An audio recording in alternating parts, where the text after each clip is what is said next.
Pensioni që nuk mban jetën në këmbë me 19.609 lekë në muaj, i moshuari shqiptar mbulon vetëm rreth 30% të kostos së jetesës së një personi në Tiranë, pa qira.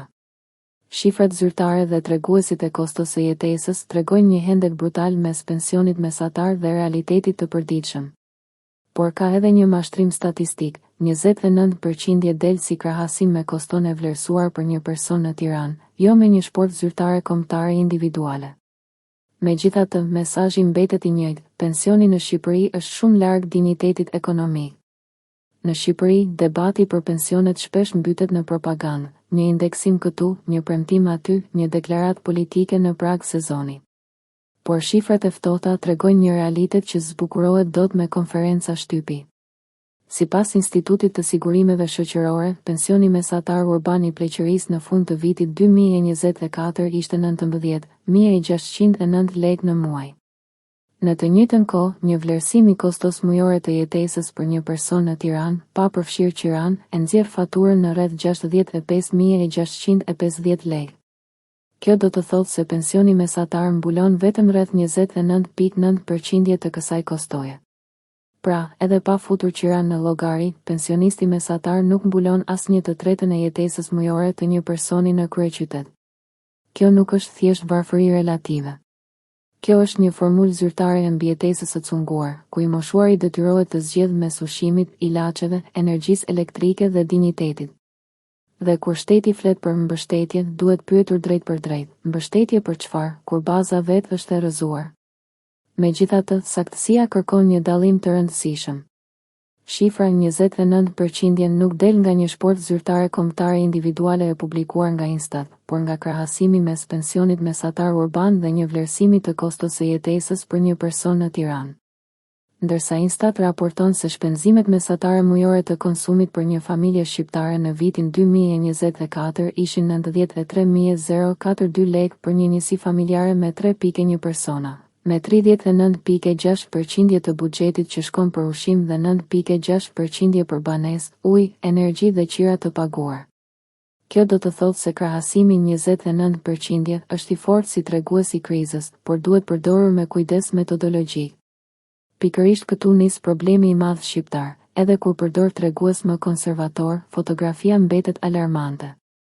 Nëse një familje mesatare shpenzon 93.042 lekë në muaj dhe pothuaj 40% e tyre shkojnë vetëm për ushqime e pije jo alkoolike, atëherë është e qartë se pensionet nuk po ndjekin ritmin e nevojave bazë.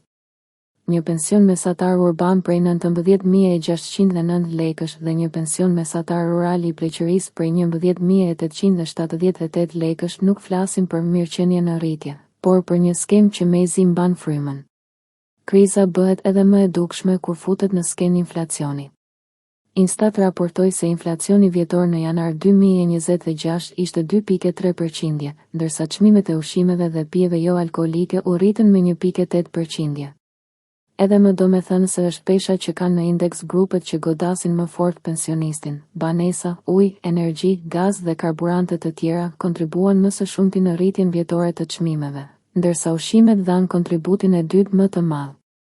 Për një familje me të ardhurat të ulta dhe për një pensionist që shpenzon disproporcionalisht për ushqim, drita dhe barna, këto nuk janë decimal statistikor. Janë goditje direkte. Ndërkohë, vetë struktura e sistemit po tregon tension. ISR raporton se numri total i pensionistëve arriti në 721.398 në fund të vitit 2024, nga 704.999 një vit më parë. Pensionistët urban u rritën në 630.142, ndërsa pensionistët rural ranë në 91.256. Një tregues i zhvendosjeve demografike dhe i peshës në rritje të barës sociale mbi sistemin. Me fjalë të tjera, kemi më shumë përfitues, pensione që mbeten të ulta dhe një ekonomi familjare ku ushqimi zë pjesën më të madhe të shpenzimeve. Kjo është receta klasike e presionit social.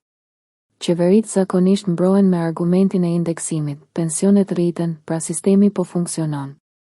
Por pyetja e vërtet nuk është nëse pensioni është rritur nominalisht.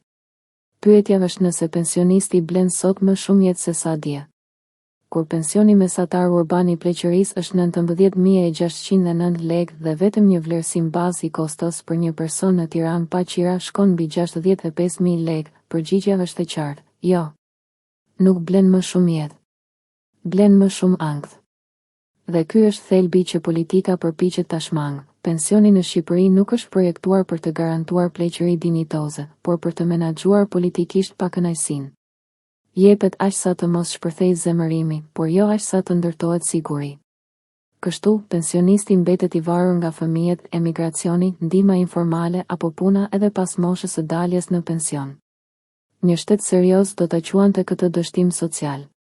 Në Shqipëri, shpesh quhet balancë fiskale. Përfundimi është brutal, por i thjeshtë. Pohimi se pensioni mesatar mbulon vetëm rreth 29% të shpenzimeve të një individi pa qira del afërsisht i saktë nëse matet me koston e vlerësuar mujore për një person në Tiranë.